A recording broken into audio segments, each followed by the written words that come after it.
तुम आज जो शहीद दिवस पालन कर शहीद नगर ये केमती कौन आज पालन कर बयाशीतम शहीद दिवस आज शहीद नगर ठारे जो स्मृति साक्षर अमर शहीद मानकर लुणिया गुलिकांड होता से जो 9 जन वीरगति प्राप्त होते स्मृति उद्देश्य आज पालन कर प्रभात नीलतर्पण जातीय पताका उत्तोलन स्मृति स्तंभ में माल्यार्पण तापर रक्तदान कार्यक्रम एवं या एक देशात्मबोध कविता पाठ कार्यक्रम अच्छी चित्रकला प्रदर्शनी होउची बालुका शिल्पर प्रदर्शनी करा जाउची ता सहित शहीद स्मृति पीठर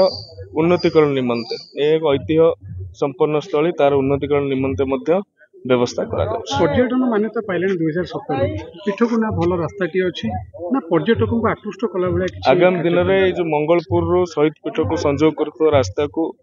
शहीद मार्गर मान्यता दिज्व एवं से शहीद पीठर उन्नतिकरण निमंते केवल भाव में अधिक अधिक पर्यटक आसीपर एवं अतीतर गौरवमय इतिहास को जानीपर से संपर्कित आज एक विशेष शिलान्यास करा जाउछि।